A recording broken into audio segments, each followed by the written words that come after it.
What's up, people? Will Clarke here. Hope you're doing well.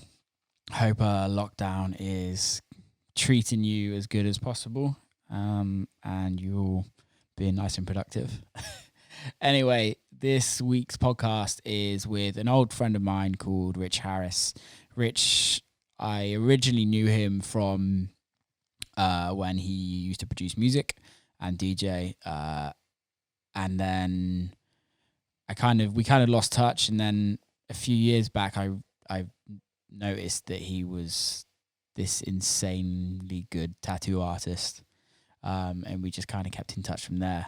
This conversation is literally pretty much just us talking about tattoos and his process and how he got to where he's at. A really good conversation. I hope you enjoy it.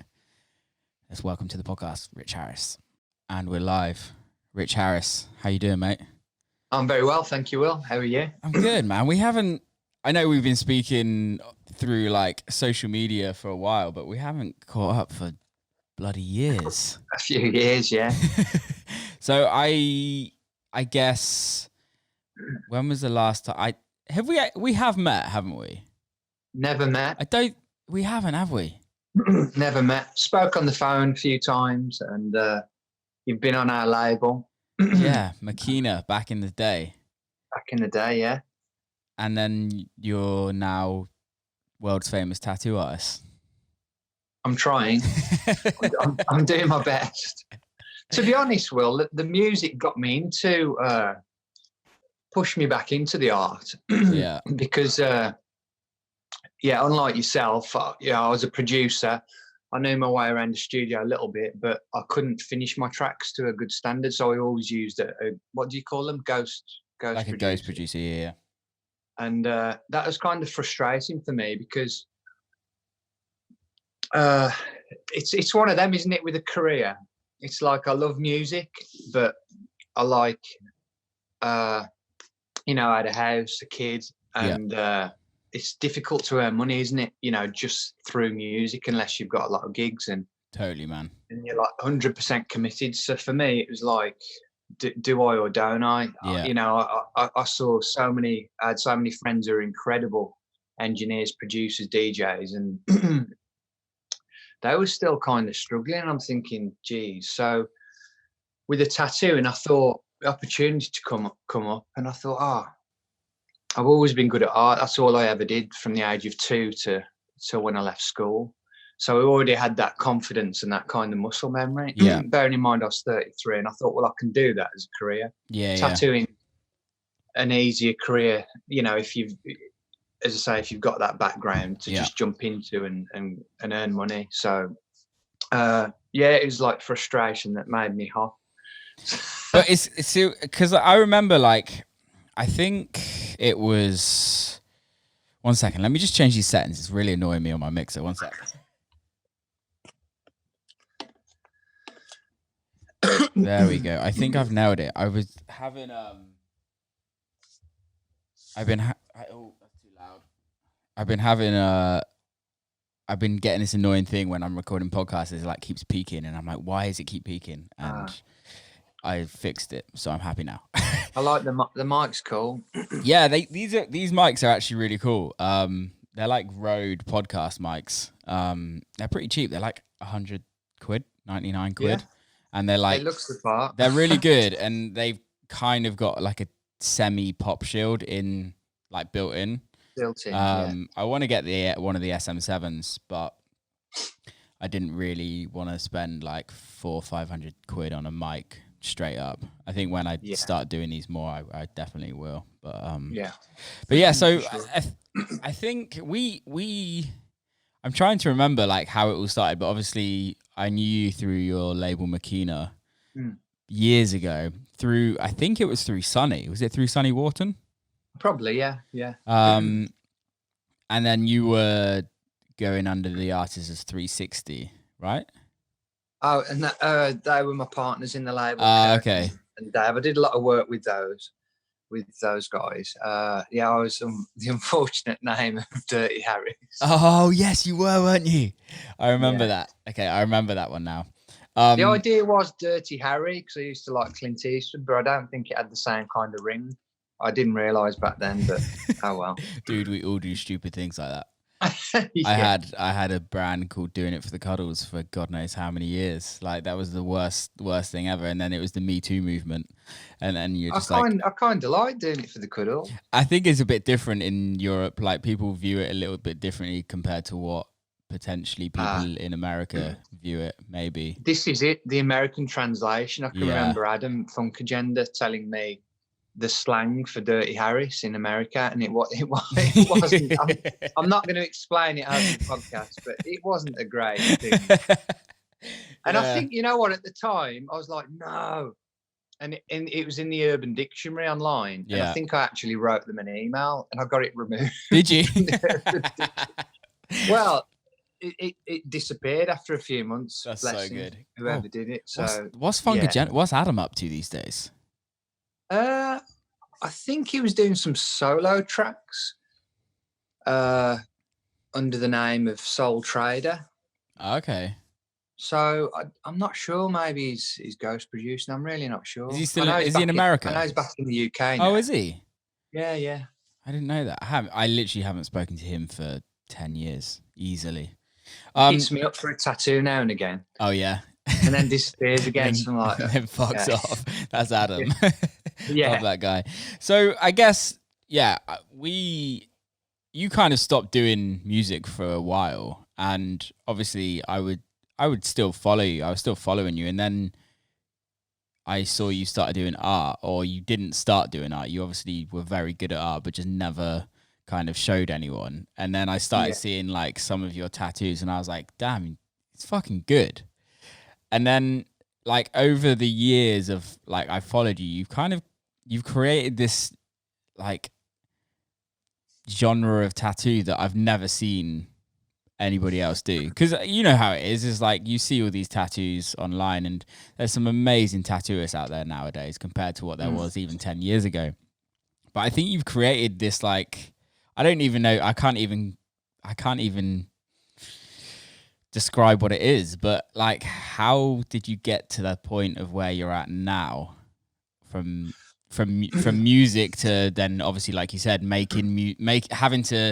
having to decide a career move, and tattoo was your career move. Like I just couldn't even, like, I didn't even put you in that line, if that makes sense, of like how did it even work?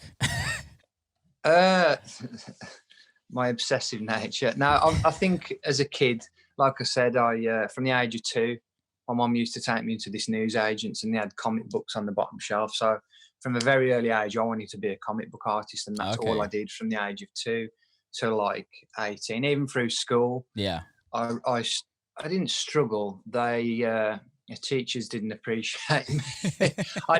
I didn't listen in school. I just wanted to draw. If there was a written lesson, I had to concentrate on doing history. I'd draw pictures, and I used to get hammered for it. You know, my mum's kept all the school books, bless her, but that's all I wanted to do is art. And then I think, like most schools, they don't really have the best careers advice.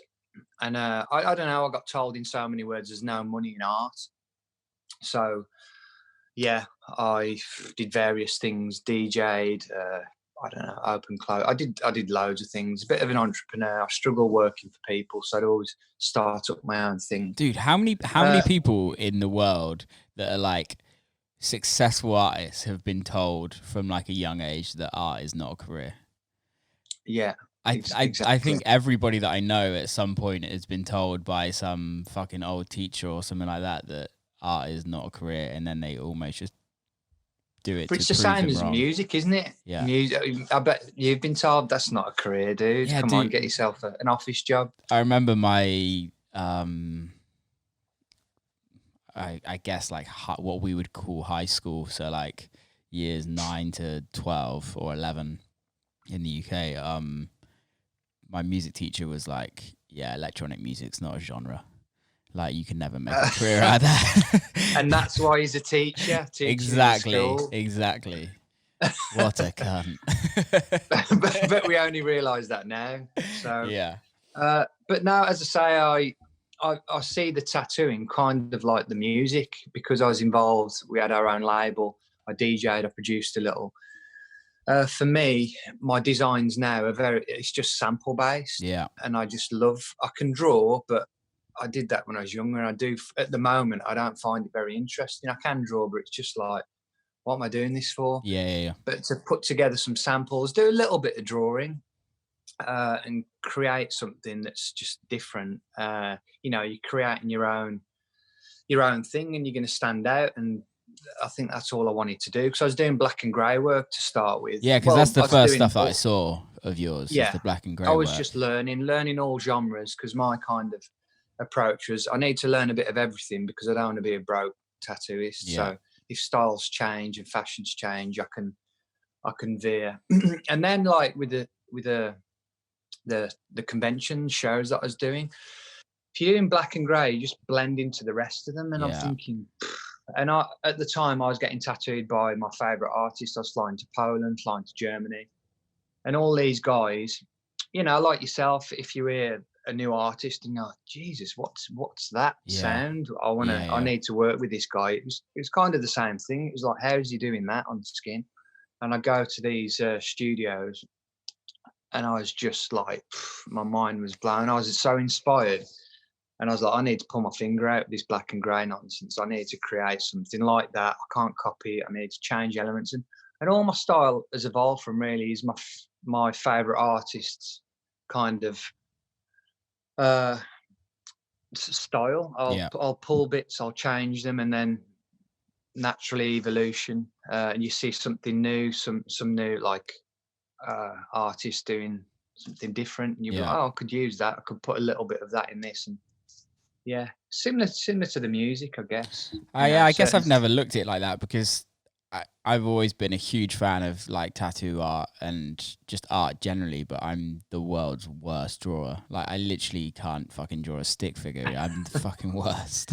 But you know what, Will? If you'd spent as much time in the studios practicing, at 100%, you'd probably be pretty good, man. Yeah, 100%. I think that is the case, is that I just didn't actually want to do it. Exactly. So like when you first started tattooing, how does it work? Like, do you just go to a tattoo shop, or do you just get a tattoo gun? And I know I've been told like pig skin and stuff like that, but I don't know. I don't really. Yeah. I don't...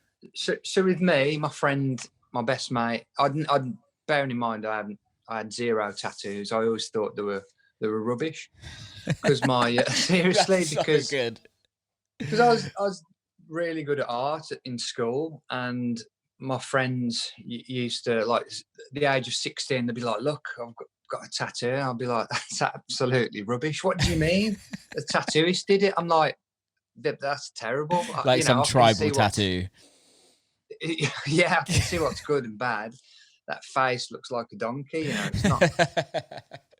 So then that gave me, very naively at 16, I thought, well, tattoos are rubbish. None of that's ever going on my skin. I kind of respect, I like my skin. It's nice. But later on, that came in to kind of give me the confidence to make the jump, because that same artist, he's still got a studio around the corner from ours. He's still going, and he's still drives a nice car. And I'm like, Jesus, not that matters, but I thought, well, if he's still making a good living from tattooing, 15 years later, 16 years later, and he's that bad, well, that's going to give me confidence. I can't ever be that bad, so I'm going to give it a go. I'm going to make a jump. Yeah. That's amazing. It is quite scary jumping careers. And as I say, my friends, like, I've been tattooing from home, and I'm like, oh, I could do this. And then luckily my friend, he's a businessman, not a tattoo artist. He opened a tattoo studio, and a lot of business guys, girls open studios now, and if they've got the promotion, the clout behind them, they can set up a nice studio, and they can earn a lot of money off the back of the artists. And that's what he was doing, and literally didn't have any portfolio. I drew a quick picture of the Hulk. I've actually got the first picture I drew in 15 years. Do you want to see? Yeah, bring it out. I'll grab it, hang on. So the Rich's stuff is insane. I hadn't touched a pen pencil in 15 years, and I was like, I need to show this dude I can draw. So it's freehand. I didn't trace it. But there's no contrast. It's not the best, but it was just a little vault picture. So you hadn't drew anything in 15 years, and you just drew that from like your mind. Oh no, I got a picture. I just copied it from a picture, but I was just like, yeah, and I was like, dude, that's insane. I was like, bro, can you give me a job? I can draw. And he was like, you know, if you offer a businessman free labour, it's a no-brainer, isn't it? I did have other plans in case I got turned down from that. You know, I'd have to create a portfolio then. Yeah. And go to other studios and get an artist to take me under his wing. But, you know, luckily, free labour was the way forward.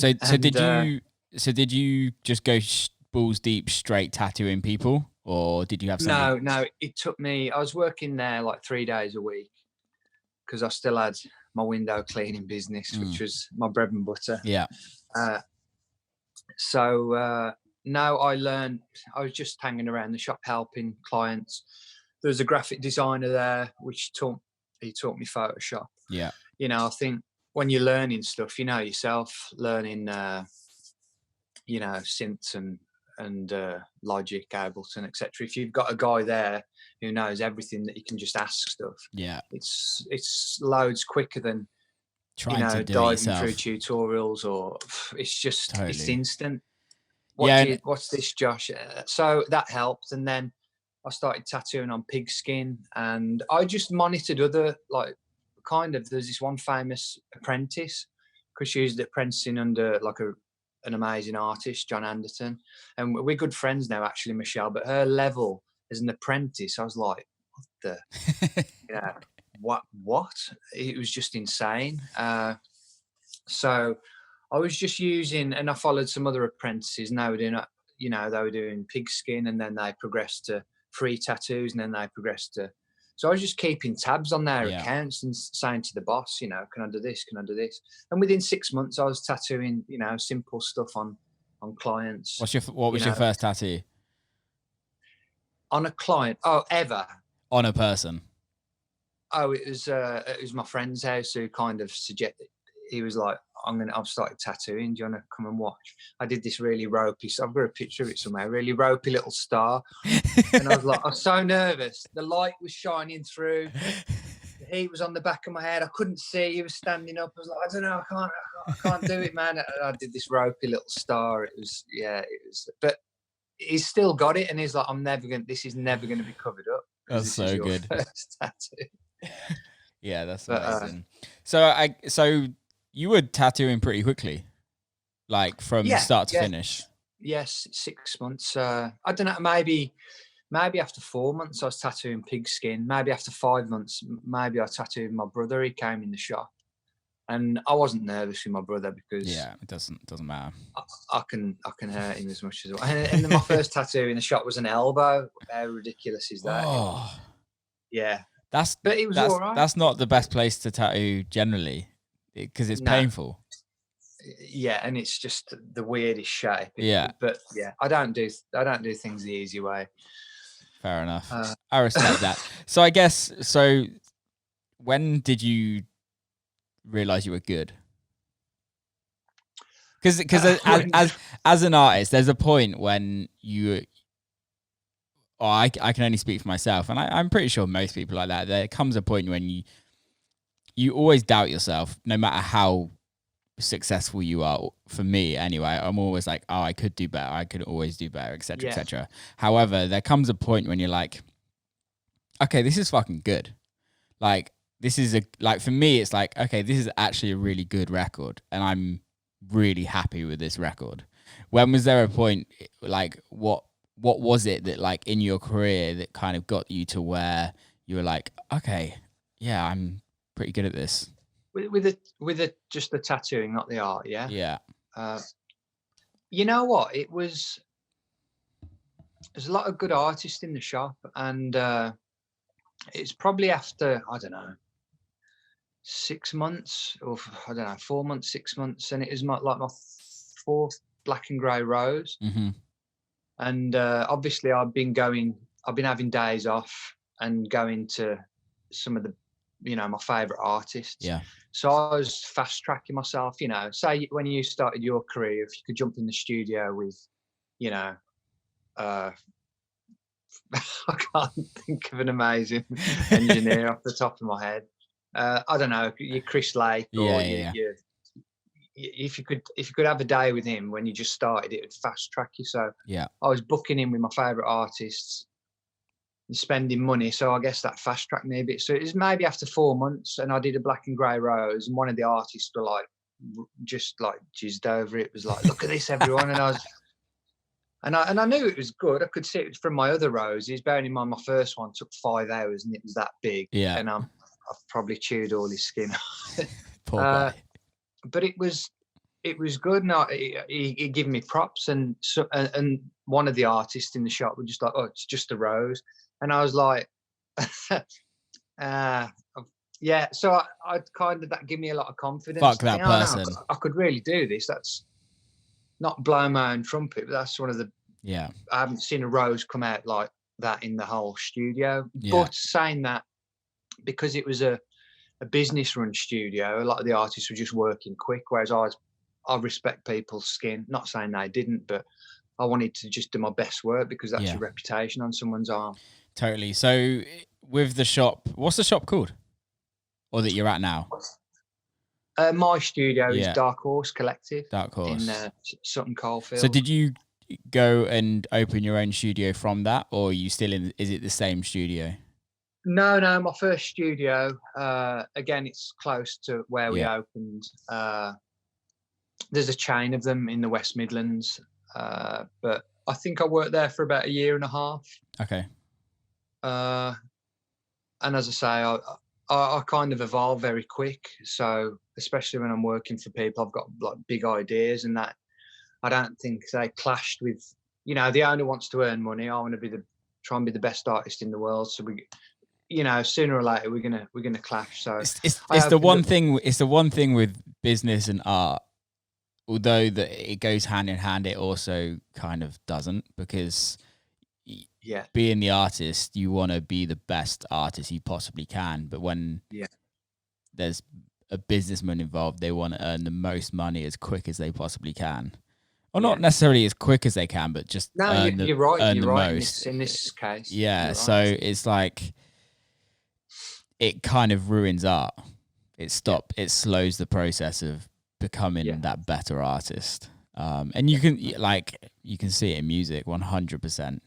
There's a lot of very big artists that are huge, but personally I don't think puts out insane music. And that's a personal opinion, but I think there's some artists that are like at the top of their game and they release amazing music, and there's artists at the top of their game that release the same record every time they release a record. Music. Yeah, it's just easy. There's no like pushing someone forward. I totally agree. So Dark Horse Studio, how long have you had that? So I opened it with my one of my colleagues at my first studio, Jamie Lee Knott, because even though a year and a half's experience, it's not with tattooing. It's not really enough to open on your own. So I was going to say that it seems pretty fresh. It seems like quite new. Yeah.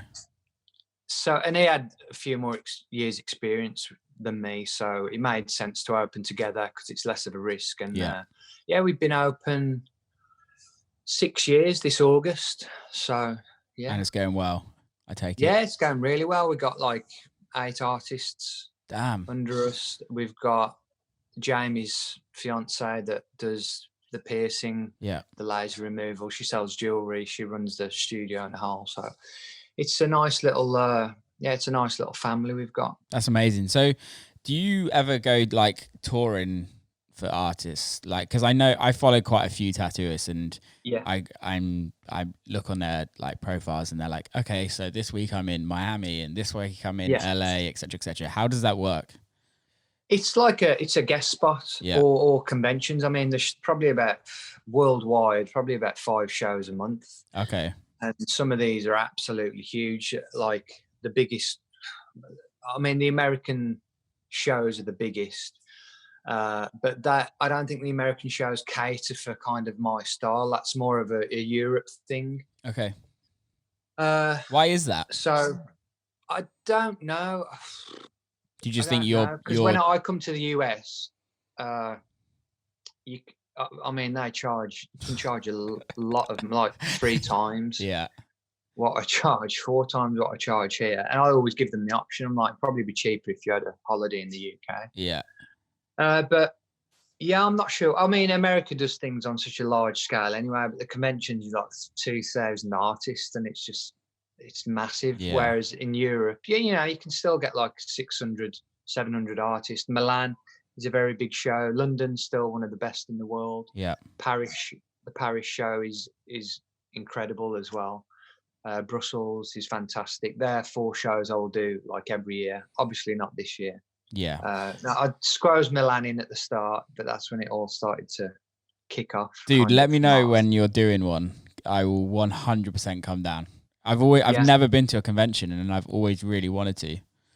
Well, look, it's a shame London had moved its dates. It's usually in September, but it was in July, August this year, and they've just had to cancel. So Rona. It's a shame, but yeah, make sure you go to a good one. But the smaller ones are pretty cool. Venice do an amazing convention, and they get like the top artists there. You know, imagine. The competition's insane, and it is competing. You've got different prizes at the end. Yeah. Again, it's very subjective. It depends on the judges, depends on the piece, but it is nice. You know, I'm competitive, and it just gives you something. You know, a little pat on the back, and it gives the customers a little bit of confidence. But yeah, how do you compete in tattoos? So, or is it literally just somebody's opinion? It is usually 3 judges' opinion. Yeah. Or now there's a new style of judging, which was I think they originated in China, where they'll have 7 judges on stage, and they'll have 2 tokens. Yeah, and they'll have all the contestants lined up for maybe best small black and grey. Usually the categories are like best avant-garde, best small black and grey, best large black and grey, best colour. And then usually on the last day of the shows go from anything from 1 to 3 days. And the last day it'll usually be best of show. So, you know, I could be working on a 3-day piece with a colleague, and it could be a big but full back and ass piece or whatever. That's painful. But they usually have 3 judges on stage, and one kind of client will come up and they'll mark it, and they'll score at the end, 3rd, 2nd, 1st. Or as I was just saying, the new kind of judging way, these 7 judges will give the client you know, their favorite tattoo. They'll give them a token, and they'll just work it out from there. Okay. One with the most tokens wins, 2nd, 3rd. If there's a tie, they'll just clear everyone off stage and do the process again with just those clients. So it's pretty cool. It's good. I want to go. So is it literally like every tattoo that gets, I take it everyone's getting tattoos at the convention. How does that work? Is it just like you put a notice that you're going to be tattooing at this convention, and this is what you charge, and this is what you do, or anything like that, and then somebody books you and that is it? Or is it like, I'm tattooing at this convention, I want somebody's body to do what the fuck I want? Both are right. I mean, you've got artists that like more traditional that can do, you know, tattoos in a couple of hours. They will go and do walk-ups. They'll have a load of designs on their kind of the book table, and people will come up and they'll just get walk-ups, they're called. And then you get artists like me that will advertise, I want to do a big back piece, whether it be a collab or solo, and I'll be at Paris convention, and then I'll start to get inquiries. And then I like to enter stuff in competitions. They are quite stressful, so I'm kind of, that's been my thing for the last 2 or 3 years, trying to get awards, because it's just that buzz, and get a lot of anxiety doing it, and it's, you know, nice anxiety. And if you win, it's cool, because you're testing yourself against like the best in the world. the best artist, and if you can beat them or come again, it's subjective, so it's not always accurate, but it's just nice to be in the mix, so to speak. So it's like any award, isn't it, in art? Like, it is all very subjective. What's like the Oscars, right? Like, come on. Yeah, exactly. Like, DiCaprio should have had at least exactly. 5. But you then again, it's subjective. However, it's still a nice feeling when you're the artist, that even if you're nominated, if you win, or even if you just put forward to be part of it, if you know what I mean. It's definitely nice. So I mean, London last year, me and my pal, we won best of show in London, and that's really, that's amazing. Yeah, that's the ultimate. We still can't actually believe it. What was it? What piece was it? It was a piece, not my usual style. We mix styles on the leg. It is a little bit traditional. There's a little bit of realism. There's a little bit of ornamental, and it went from the lady's ankle up to the top of the thigh, and then it kind of flowed onto her arm. Okay. Half a sleeve. Interesting. But when we got her on stage, we had her dressed in black. So we had a black sleeveless top, black leggings. We cut the leg off. She had another tattoo that was coming out and nearly touching the other one. So we got some makeup. It's all about the details, like the presentation. This is what we like, me and my pal. And we're like, oh, such and such is, have you seen that piece? Have you seen this piece? And we're like, we've got no chance. And then slowly we whittle down, and we're the last 3 on stage. And we're like, oh, well, I'll be happy with third. He's like, me too. And then suddenly our client was the only one left there. And I'm like, you're joking. and it's just like, wow, it come together that weekend. And we argued a bit, me and my pal, because we're both very passionate. But you know, we kiss and make up like 5 minutes after. So that was a cool experience. Probably one of the best. How does it work when you're co-tattooing? Is it like you go in with an idea, or he or she goes in with an idea, and then you both put it together, or is it like, how the fuck does it work? With something like London, Ryan had this idea to do the tattoo over 2 kind of limbs. He wanted to do the leg and the arm, and it all flowing together. So that was his idea. And our client, I think big shows like London, you're willing to do it, you know, a little bit of a discount so you can have full free reign.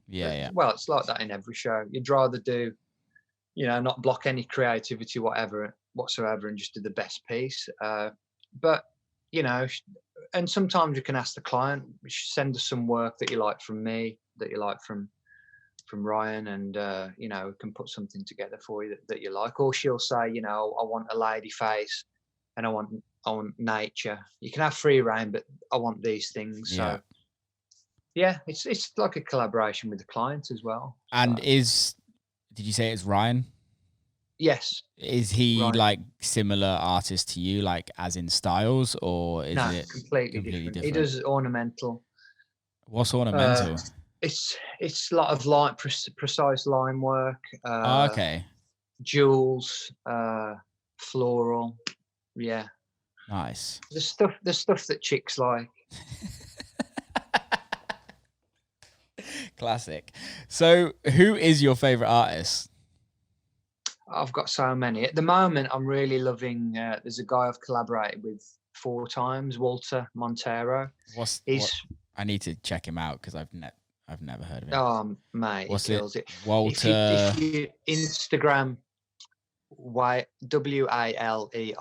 Waleer. Yeah. It should pop up. And then Montero. Walter Montero. His name's Walter, but his Instagram's Waleer for some reason. Okay. Yeah, this makes sense why you like it. Have you? So his last video was the collaboration we did. You can see my arm, I think. That's you, isn't it? Yeah. Yeah. But that's something we worked on at the start of the year. But Walter's so chilled. He's a really cool guy from Argentina. He works from Germany. Yeah. Paderborn. And yeah, we're super chill when we work together. I think everyone I've collaborated with, to be honest, have been really cool. luckily. His stuff's amazing. It's different to yours, but I can see the resemblance on how you're both kind of could collab. Dude, tattoos are amazing now. They're ridiculous. Like I remember, well, you remember like the tribal stuff, the old slag tags. Is that what we used to call them? Like tramp stamps. They were awful. And the tattoo I've got, like I'm still really happy with it and I love it. But even now, like I recently had my my calves done. Yeah. And how was that?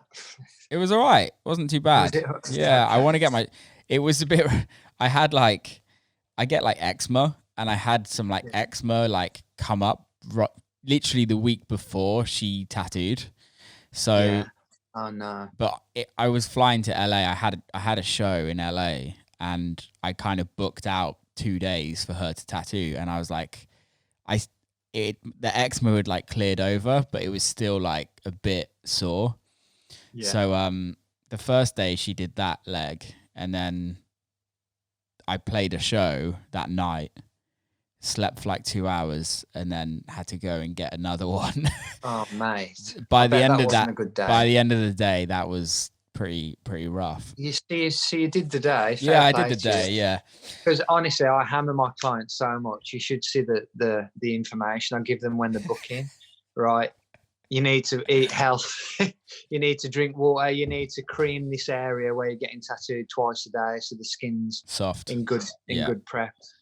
You need sleep. A few things which are key. You know, hydration, good sleep.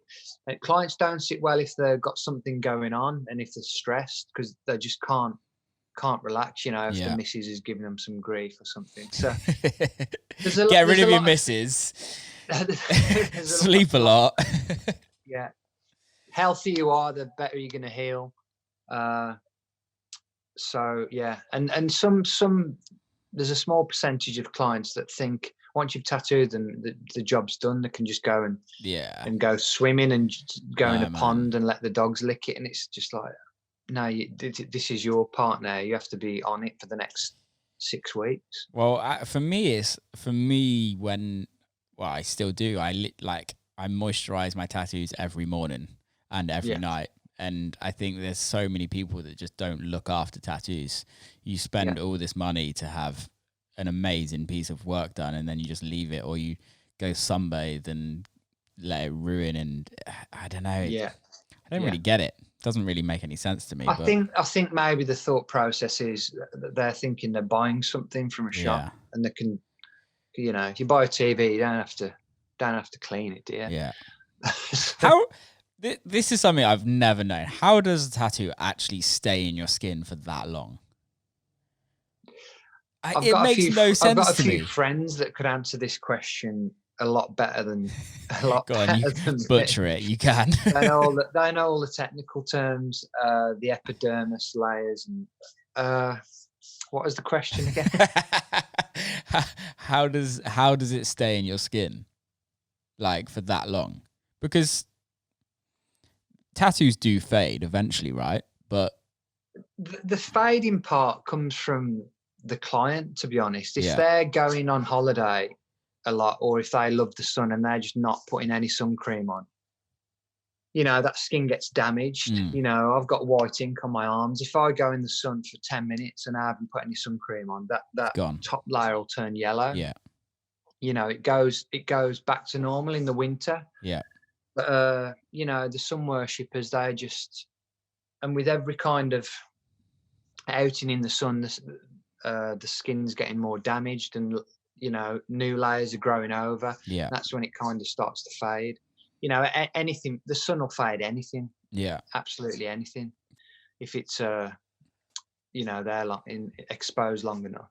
But it still amazes me how a tattoo just stays like forever. Like it does depend on the artist. It does depend on the artist. My parents, they own like a drug and alcohol rehab, and of course, you can pretty much guarantee that what type of tattoos you get kind of coming in there, and it's a lot of them are like tattoos that they did when they're 15 years old or when they're 12 from like their own like ink gun. Yeah. But it's still there. It doesn't ever go away. Yeah.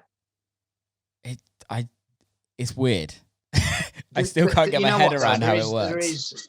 I spend a lot of time looking at techniques, and my tattoos are like perfect. I haven't got any raised, and that's how they should be. And you can tell. Don't get me wrong. When it heals, when it settles in the skin, there might be a patchy bit, but a good artist will just touch it up nicely. But there shouldn't be any raised bits, and if it's raised, artist's gone a bit too deep. Yeah. And I've seen some famous work, really good famous artists, good reputation, and their stuff's raised to fuck, man. And I think some artists maybe think I can use this voltage on every client and this works for me, but I'll spend the first 5 minutes just getting used to the skin, how it takes the ink. And then you got some artists that don't put the ink in properly. They get a lot of bad heals. So there is a lot of trial and error, and a lot of research that needs to go into that. Yeah. Because I pride myself on having good heals. Obviously, the client's got to, help that process and look after it in the first place. But it is a big trial and error thing when you start, especially. Do you ever find it? Because literally on my arm, there's a G, and he's filled it in a couple of times, and it just never took. Like, really? Yeah, it like would literally just always just get rid of it, and I don't know why, but it's the only place. Like everything else is absolutely fine, and there's it like in the G, it's just a little faded, and you're just like, why? I don't know why it wouldn't take. Is it solid black or is it grey wash? Solid black. It's like a font, like a writing. I don't know if you can see. Yeah. But it's like that's weird, man. I don't know.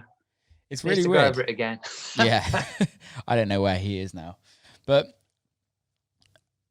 I've had like mates that, and when I go into tattoo shops, I've had mates and tattoo artists, and they're like, "Oh, you don't want him or you don't want her because they're like proper rough," like, or when you like you had a mate and they're like, "That was fucking awful." Like, what?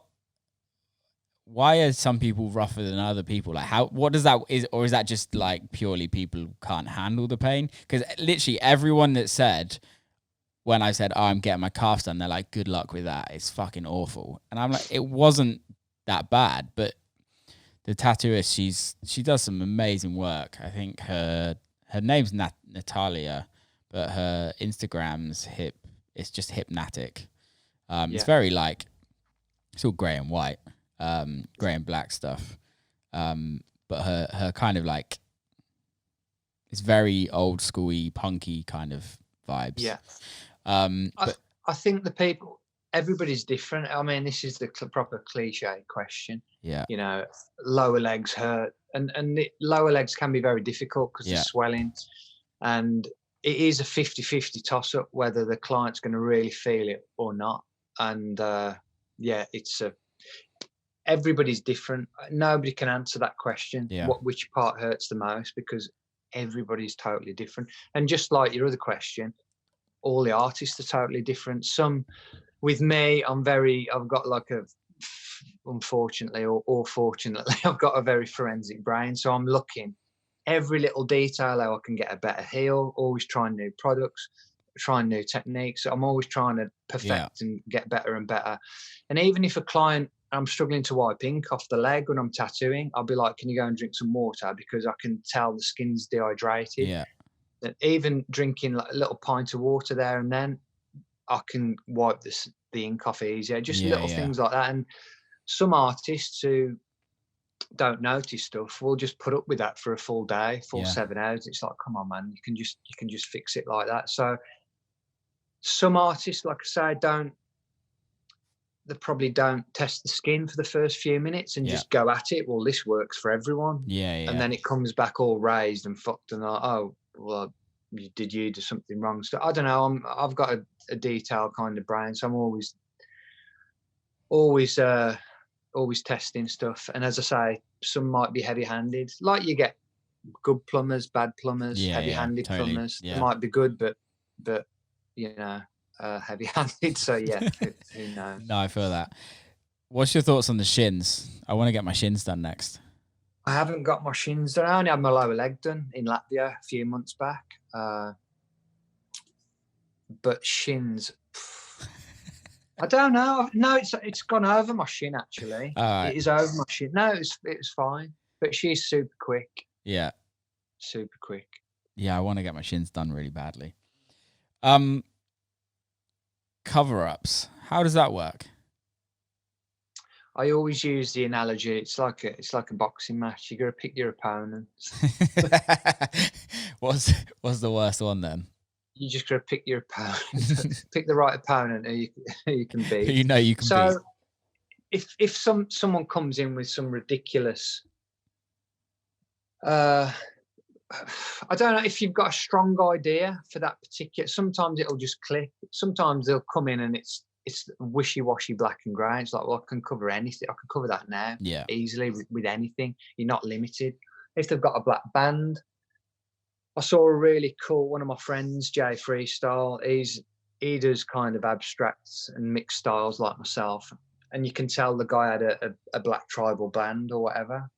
So he blacked it out even more. He did some white ink, some white floral outlines over the top, and kind of faded it up. And then he's put this big geometric thing coming round, and it just, how Jay's style is, it looks great. Yeah. You know, it's just, you're as good as the tattoos, and the cover up is as good as your idea. Yeah. Sometimes I'll say to clients that this is a tricky one. Let me take some pictures. And you know yourself, probably when you've got an idea for a track, it's in there cooking, you know, it's cooking, and it might not come out yet, or it'll come out in bits and spurts when you try and write it, but you're like, I'll come back to that.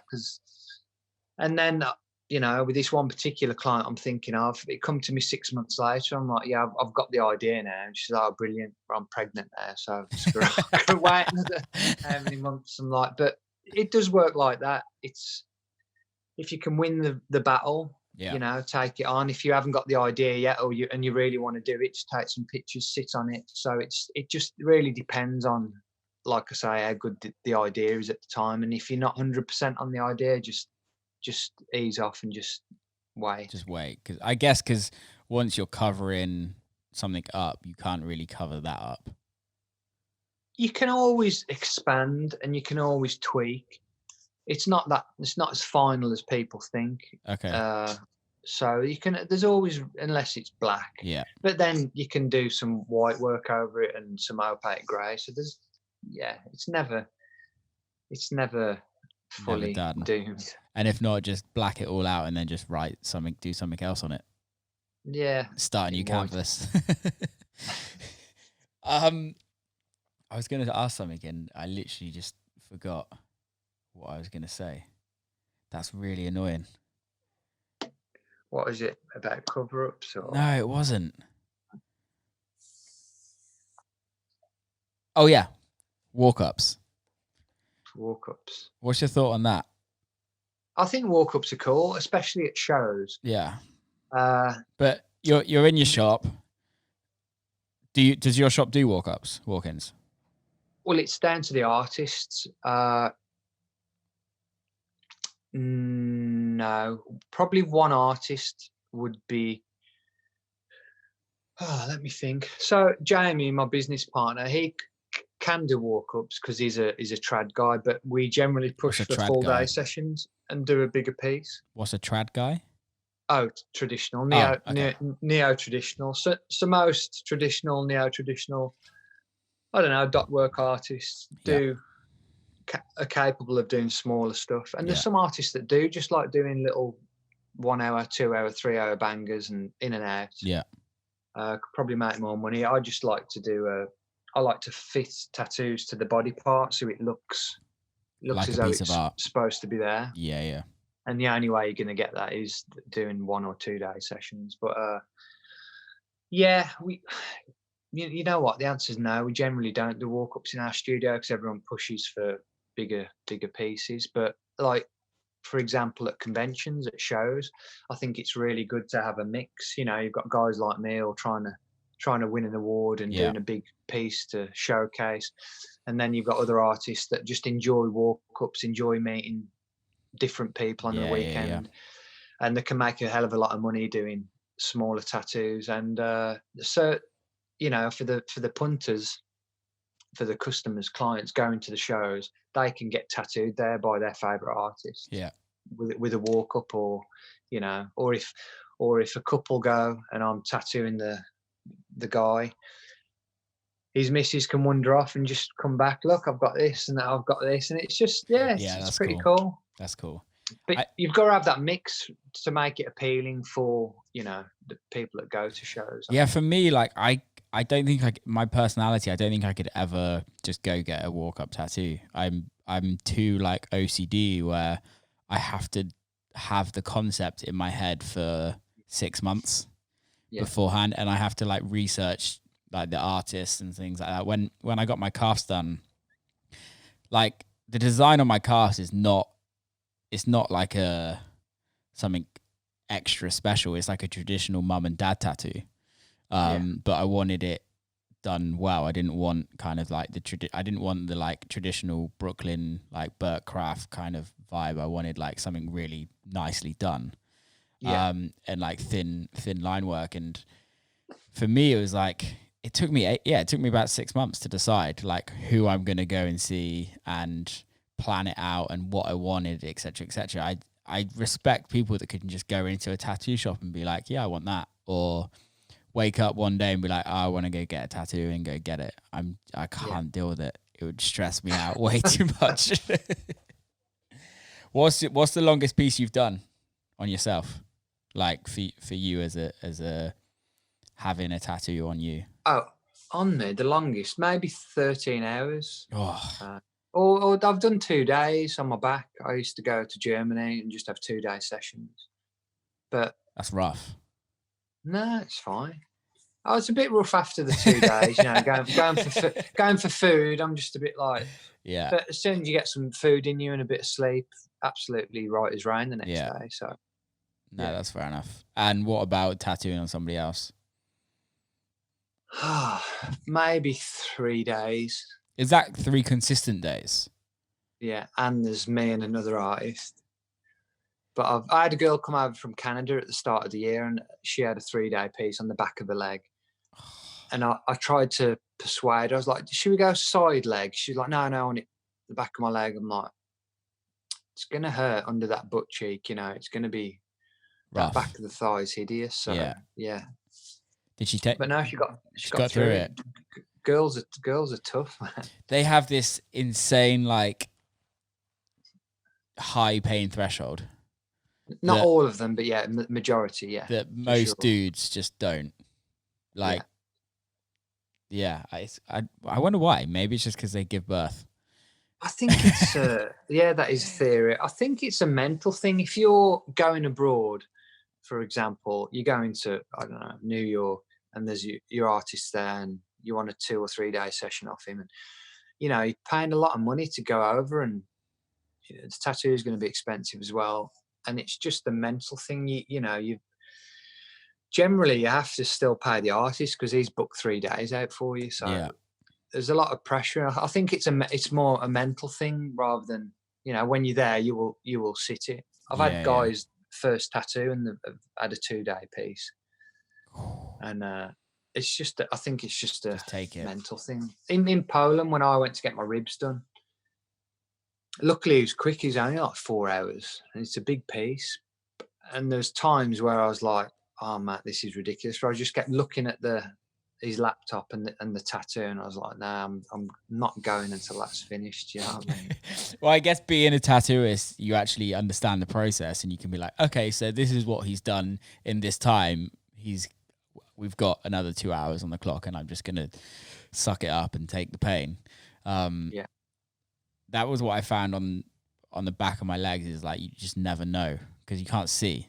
And it's the one thing I wish I didn't necessarily do. I wish I put them on a different place because I never see them.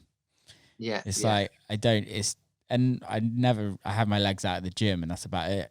I don't really wear shorts unless I have to. So it's weird. It's annoying, isn't it? I've got favourite tattoos which are on the back of my legs, and I'm like, What?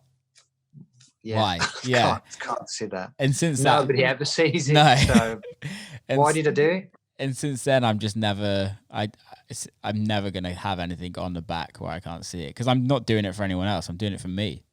I'm getting a tattoo because I like the art. I'm not getting it for anything else. Yeah.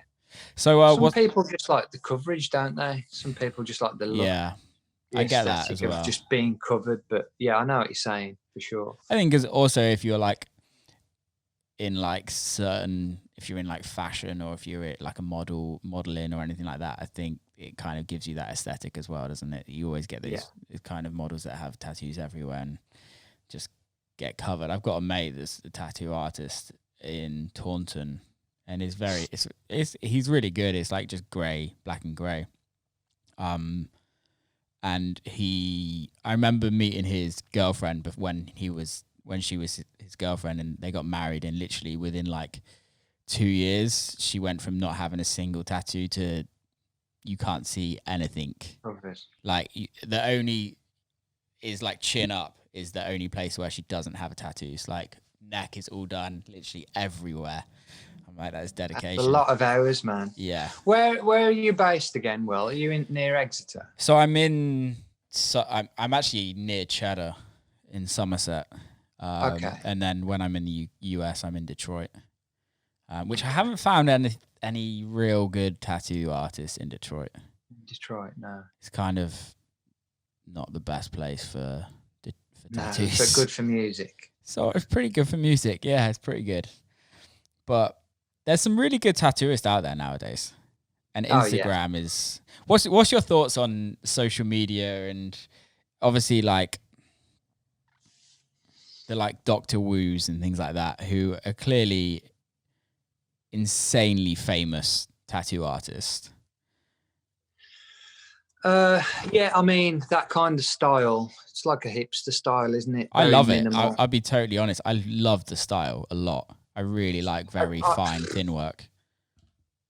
I think it's really cool, but I can't see the tattoos lasting. Yeah. It's always a big argument online, you know, they do these amazing micro tattoos. But for me, I don't know. At the moment, I feel they're a little bit gimmicky, you know, they're very clever, total respect for the artists because they're insane, but there's just a lot of question marks about how long they're going to last. Yeah. And I think, I don't know, I'm always, like I said before, I like a tattoo to fit part of the body. But again, not everybody's different. So some people like little kind of sticker things, which are in random places, which probably don't really fit. But I don't know, with those little minimal line work, very light, I don't think they're going to stand the test of time. Yeah. A lot of them won't be there in a few years. You know, you go to Ibiza a couple of times and you paid a few grand for a little bit of grey. Yeah. Yeah. There's a certain skill. I mean, it doesn't, that type of tattoo doesn't impress me, but like I say, everybody's totally different. So do you have a rule when somebody comes to you and you're like, it has to be a certain size, it has to be something, I don't know? Yeah, you get some people, again, it's not their fault, I don't know, they're not educated. Totally, yeah. On these things, well, that's why they go to you, isn't it? That's why they go to you. And for sure I'll help them along. They'll be like, I want it here 8 centimeters by 5, and it's like, right, you know, it's got to fit you, it's got to fit your forearm, it's got to flow, you know, it can't be that small because it'll look ridiculous. But again, that's subjective. That's just my opinion right now.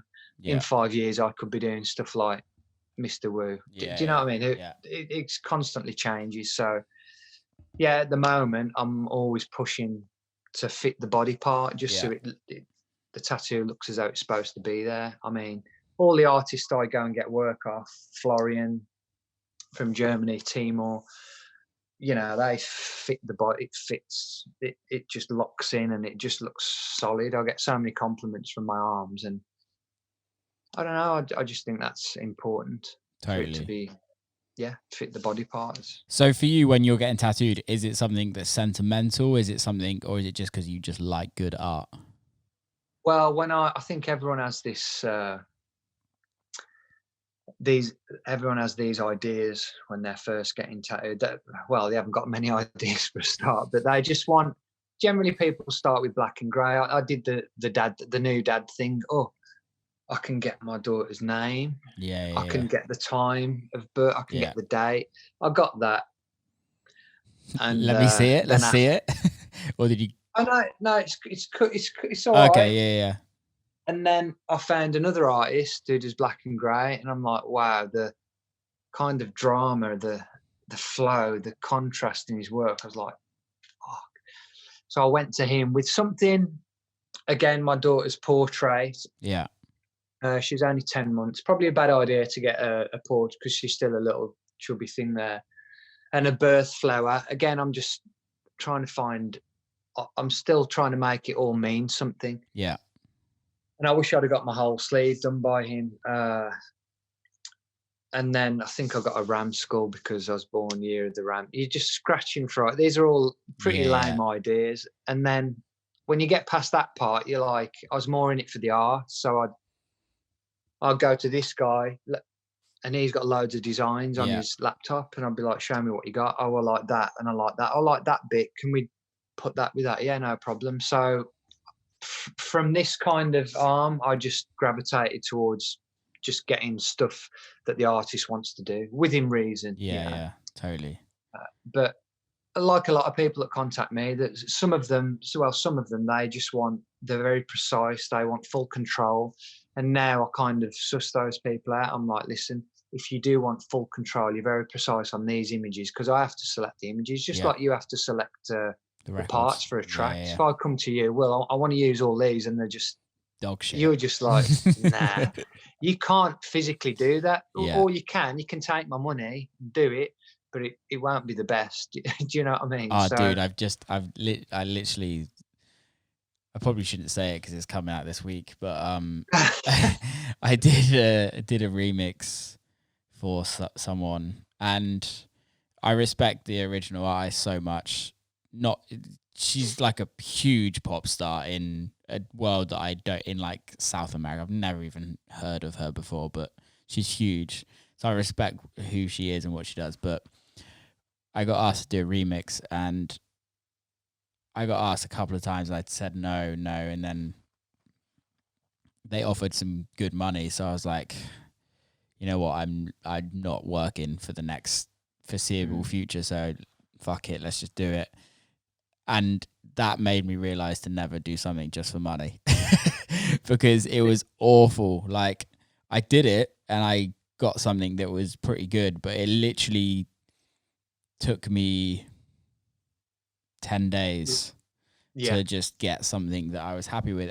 But it wasn't the fact that it just took me 10 days. It was the fact that it like put me in the worst mood trying to crack something. You can't, without being disrespectful to the original artist, you can't polish a turd. So that's saying you can roll it in glitter. Exactly. That's what I did. The glitter will fall off. I sent it to a friend, and he was like, dude, you've done the best job Will Clarke could ever do on the original record. But it's just like, why did I do that? It's exactly the same. Because I've done that, like you said, I've done it. Can I've got the Geo girl thing where it's just a lady face that I love doing, and mixed with some abstract and geometric, but that's my thing. And when people say, oh, can you do my girlfriend, and I'm like, I've even got a template to send out. Friends and family's pictures are so difficult. I have to choose. I select the images myself because I can pick the expression, the mood, the feel, the contrast, to make sure that the picture's high resolution, the angle. I said, the chances of I can get some professional pictures done. I'm like, that doesn't always work. For Amelie's, photograph. I got a professional to take some pictures.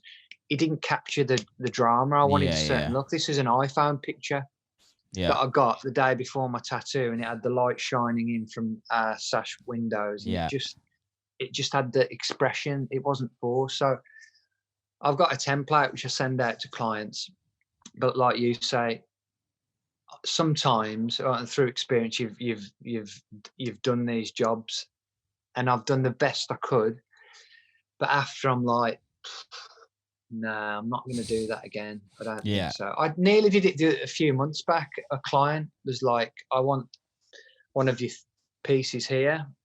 And she didn't like the face that I chose. I'm like, oh, we can change. She says, I've got some pictures of me. And I'm like, okay. I'm tattooing you on you. That's but weird. I love myself. I love myself. That's so weird.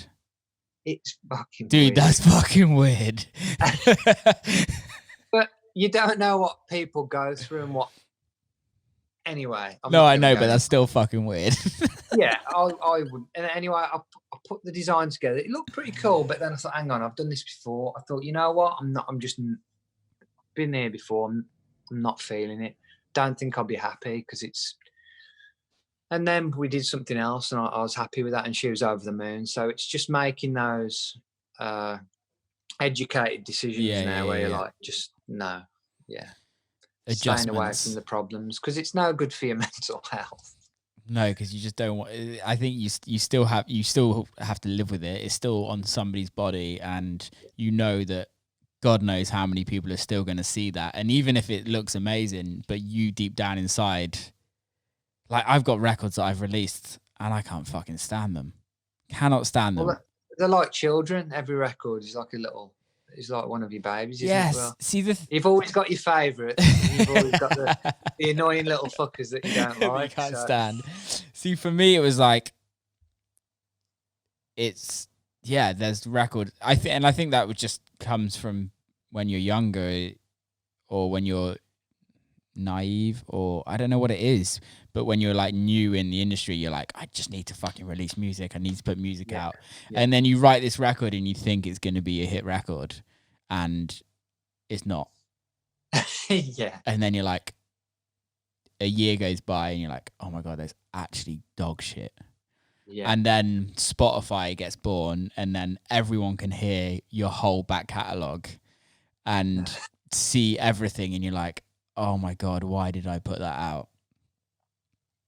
But sometimes love is blind. Well, love is blind. If you're emotionally attached to that record because you did it, you can't judge it. You cannot judge it. You need some honest friends that can like really give it you brutal. Well, I think that's the thing. I think at the time it was like, so one of my records is called Spandex Suit. Okay. Yeah. And it's the goofiest record ever. And it came out and Defected. It could have been. When was it released? I can't remember. It was a long time ago, but I cannot stand it.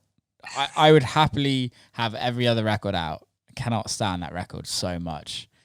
And the fact that it's on Defected, which is quite a difficult label to get on, you're like, maybe even more so. Oh, I just don't. Swap it. And they signed it so quickly, so quickly, and they were like, "This could be huge," and I was like, "Yeah, this could be huge," and it wasn't. and it wasn't. And it wasn't at all. Oh. And I'm so glad it wasn't, because I would never want to be known for that record. It's fucking awful. I'm gonna check it out. Mate, don't. It's terrible. Spandex Suit. Yeah. It's terrible. And Rhea, the girl that did the singing on it, is actually like, it names like every like comic character. Yeah. It's just talking about getting your spandex suit. Oh my God, it makes me cringe just thinking about it. Yeah, but the idea at the time, you thought it was strong, so you went with it, you know. Roll with it. Is there any tattoos that you just completely regret? Yeah, maybe a couple of the family ones where I've done the misses, because yeah, like I say, you've always got those annoying children that you just don't like. But yeah, there's been a couple over the years, but like as you say yourself, you know, our careers, we learn from not the mistakes, but from the not so good ones, Yeah, and totally. you know, we make less of them as we crack on. Yeah. So. No, 100%. I think for me, it's about living like what you were saying with the concepts and with the ideas. It takes you time, and for me it's about living with the record. Like I might write a record and I think it's the best thing since sliced bread, and then you live with it for a day and you're like, okay, maybe it's not as good as sliced bread, but it's pretty good. And then you live with it for a bit longer and you're like, actually I'm glad this is never gonna come out, and I'm glad. It's just weird how the brain works, where you're just like, this is amazing, and then the more and more time you spend with it and the more you critique it, it probably is actually pretty good, but it's just a part of being an artist that you kind of just want to always be better. We can't judge, can we? I mean, this is something I talk about with a lot of artists, and it's always the way you think, oh, this is going to kill it, this is going to go viral, this is like insane, this is groundbreaking, and you put it out, and nobody likes it. Probably gets a few hundred likes, a couple of thousand likes, whatever. And then you put something out. I did a fairy once. I wasn't really doing much of my style. This shitty cover-up fairy just blew up. And I'm like, what the? I'm doing this cool original work, and this fairy's just smashed my page. What the? So I started hashtagging fairy tattoo on all my posts. I think it's got to be the hashtag, it can't be the tattoo. But you just don't know. It's not for us to judge. It's like you say, you put a track out that you're in love with. You've spent like weeks on it. You've put your heart and soul into it. You've got vocalists on. You've chopped and changed that many versions, and you're like, this is going to kill it. This is going to blow up this summer. This is going to be the summer anthem. And it's like, nah. And then you knock out a half a day track and release on any old label, and that blows up. It's like, dude, that is literally what everybody I know, that's what's happened. Like not my biggest record now, but my biggest record back in the day, big Booty Percolating, I literally wrote that in like less than 2 hours. Yeah. And I had to finish it because one of my best mates came over and she wanted to go to the pub. She was like, "Will, fucking hurry up." And I finished it, and it was the reason why I'm here. But technically, is it my best song? I don't know, but people fucking love it. So that's the thing, though, isn't it? It's the pressure going to the pub. It's like, oh shit, well, I've got this idea. I'm just gonna smash it out. It's just the essence, the inspiration, and maybe some of the rawness that's just in the record that just makes it. I mean, we had a similar thing. We did this track called Docana. Okay. This is when we discovered what docking was. And we're just sending fucking pictures for guys docking each other just to gross each other out. Yeah. You know what I mean? So we was trying to fit docking in every track, but this track we did with Kelly Allen. Like, was it Docana? Kelly Allen? I don't know. We did it with some art. No, Italian. No, she's Brazilian. Itala. Okay. And we was like, how can we fit docking into this? We call it Docana, but we had this big vocal, you know, we spent days on it, a lot of money in the studio, released it, nobody cares. And then we released something from Josiah, little clubby banger, so simple, and it just charted, and we just put our heart and souls into this. It's weird, isn't it? It's just, nobody cared. I've learned that the minute your record gets released is not your record, it's everybody else's. Yeah. And they get to decide to do well. Dude, give me 2 seconds. I really need to piss. Give me 2 seconds. Right. I'll be back. It's all right, man. I'll grab a drink. Oh, hello, mate. You're right. So what's the plan for the rest of the year? Obviously with coronavirus, everything's kind of shut down. What are you doing? Plans, yeah. more more like penciling. Yeah. So let me think. So we're gonna relaunch our label Maquina on June the 15th. Nice. We've got tracks to see us out for the rest of the year. We got another team member on board, which is gonna really help. Yeah. On a whole, I think that's the thing these days. We're just back when kind of our label faded out. We were just, we all had children, and Yeah. yourself, it's difficult. But with a bigger team this time, and we've all got different, we've all got strong points, which is going to help push the label forward. So yeah, that's going to be exciting. Just creating our website at the moment, and we're going to push. With me having this platform with the art, we're going to push the artwork a bit more. Self print. We've got our own website that's being built. So, and yeah, looking forward to getting back to work. Hopefully July. Okay. We'll be able to start booking clients. You know what though? I'm really enjoying painting, learning to paint. It's something I've wanted to do for the last 5 years, but I think like a lot of artists, we just spread ourselves a bit too thin and want to travel everywhere.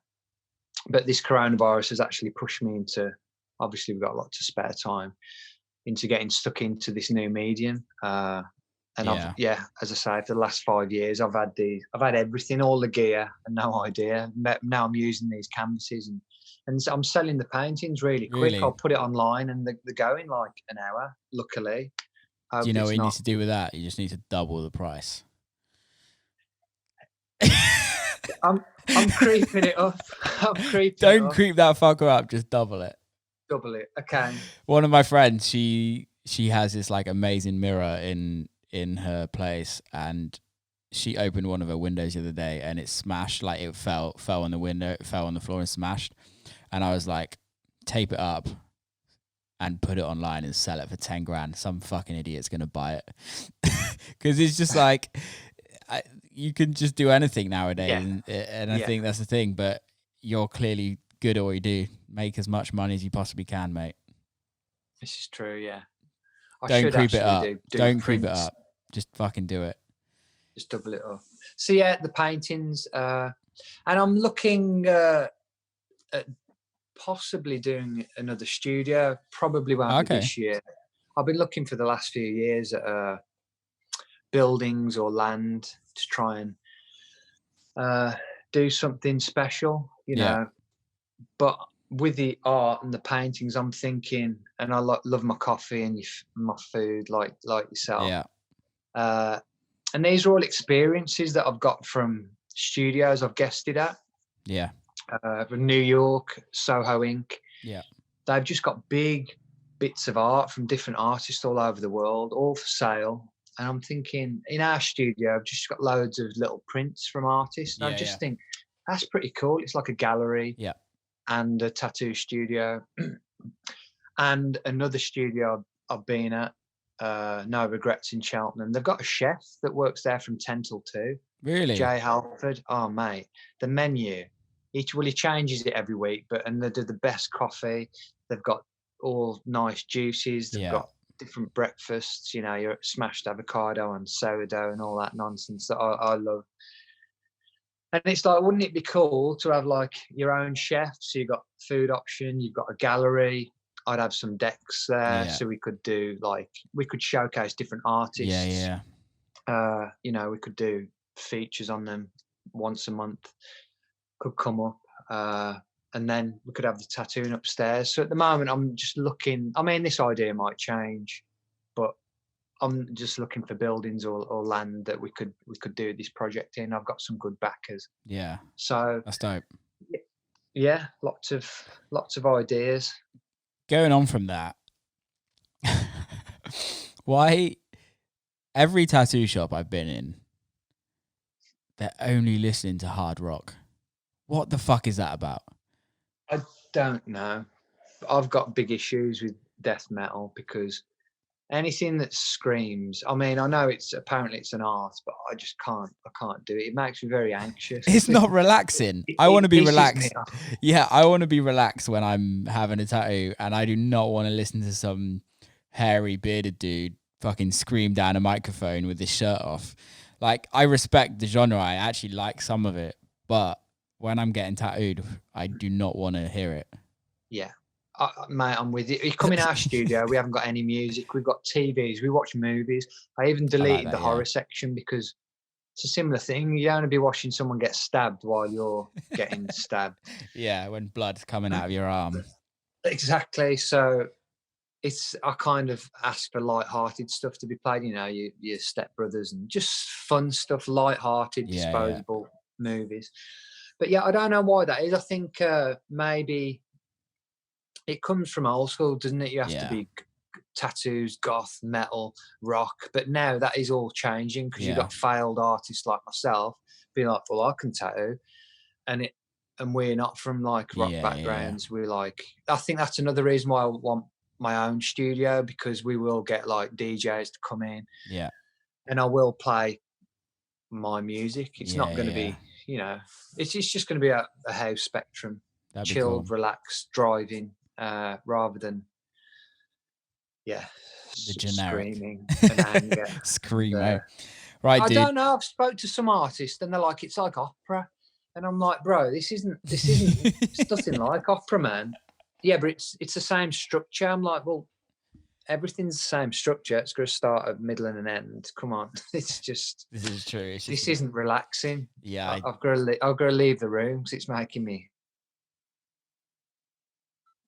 Yeah, I when I was getting my calves done last, there was a dude tattooing someone's head, like next door, and it was very cliche. Like, the guy was getting his tattooed, his head tattoo was like had piercings all over him, was like very cliche rocker, and they were just putting like screaming rock music on, and I'd literally just like I played all night long. I think I played all night long in I think it was Sound in LA. So yeah, I just played like 7.5 hours and had like 2 hours sleep, and I was like, oh man, fuck's sake, people, I do not want to listen to this music ever again. But yeah, do you have your headphones with you? I did, but I find, and this is something from when I was a kid, like when I was grew up with my family, like we never had headphones. We never like listened to headphones when we were around people or put headphones in or anything like that. I just find it pretty rude. Bit rude, yeah. Yeah, so I would always like I don't know. I struggle to do that when I'm like sitting down. But what's your thoughts on that? On having conversations whilst tattooing? Because I like to have a conversation, but the last tattooist that I had, Natalia, she like would make conversation, but she was clearly concentrating on what she was doing. You know, it depends on the. It's a weird one. It depends on how difficult the job is. Usually, if I'm doing a detail part or mapping it out, so the first few hours, I'll probably be a bit quiet. But then when I've got everything in place and the stencil's not going to wipe off, then I can just relax a bit and I'll be more chatty. It depends on the chemistry as well. I've had clients say, oh, I'm not very chatty. I'm like, that's cool, man. You know, crack on with your head. I'm not bothered, nothing. If they don't want to talk to me, I'm fine with it. If they do want to talk to me, absolutely fine. Let me just sort this out and I can relax a bit. Yeah. It's cool. And also the skin can stress you out as well, because it's something we create this in our own heads, don't we? If the skin's difficult and they've got to leave at 7 and you're thinking, oh, I've got to get this done. But that's easily fixed by saying, I'm struggling with your skin a bit, you might have to come back. So get it out there quick so you can both relax. And it's people's skin's difficult. I think that's why I prefer painting now, because canvas isn't the same. You haven't got all these problems with canvas, but yeah, you just don't know until they turn up what the day is going to be like and how it's going to go. Yeah. And also, it's how you feel on the day as well. I think that's the thing. Yeah, Is obviously yeah, it's the same for me. It's like, and it's the same for, I can pretty much talk for pretty much every DJ in the world, that some days you're feeling it and some days you're not. And people forget that it's still your job. You still got to yeah, turn up and you still got to do the best possible thing. But there's some days you're just like, I can't be fucked for this. Can't be yeah. bothered. Rather be at I home. try and help that, because I only work 3 days a week. Nice. So I That's do really have my nice. daughter, 3 days, but I try and, get all admin stuff and designs out the way in those 4, and then I can really concentrate. But that's taken years to kind of get to the stage where I can do that. Yeah, that's really nice. I'm still not at that point where I've worked out a balance. I don't think it's about calling it a balance. It's just a choice of what you want to do. It's weird. It's a tough one. I'm still trying to work on it. I'm still trying to get there, because I'd love to be able to like not feel guilty for not writing something in the studio. That's the battle that I have with me. It's just like, if I'm not in the studio, I feel guilty and I feel lazy for not being in there. But if you're not in the mood, you're not going to produce anything that's any good. I like push myself, and I literally will sit in the studio until I make something. And it's not, it's more so the case of, it goes back to that practicing, what you said at the beginning, is like, I treat it as practice more so as creating something good. No, you're right there. You're right there. I've been demotivated sometimes. I'm not feeling it today, and then I'll just pick up something, or I'll see something, and then I'll create like I'm not fucking really happy with this. Jesus, I'm glad I did. But yeah, you're right. Sometimes if you just push yourself, you can get through it. Those creative juices can just come back. Yeah, totally, man. Dude, we've just done an hour and a half pretty much. That was amazing. Really good to catch up. Thanks for being on the show. How do people follow you? How do people kind of get in touch with you if they want tattoos, if they want to listen to your music, etc., etc.? Instagram is probably the best one. Harris Tattoo Art. Okay, cool. All one word, and then my paintings, I think Rich Harris Art. And then the label, we've already got an Instagram. That's Maquina Music. So Maquina Music. Going to start uploading samples. I can't wait to hear it, man. Can't wait to hear it. I think I sent you the tracks years ago. Did you? Back, but I didn't hear anything back. I was like, sorry, mate. Will hates the music. But I'll zip them up for you. Please, man. Please do. Please do. Nice one, mate. Well, keep safe. I hope everything goes well, and let's do this again in person. Yeah, definitely. Thanks for having me, Will. Take care, man. Take care. Keep safe. Bye. See you, mate. Bye. So that is a wrap, people. Hope you enjoyed that episode. I really enjoyed that one. It was really nice to just catch up with Rich. Hope you guys enjoyed it as well. If you did, I'd love it if you could give us a little review on iTunes or Spotify or whatever you have to do, or just share it around. Let your friends know. It would be amazing. Big love. Keep safe out there, and I'll see you very soon.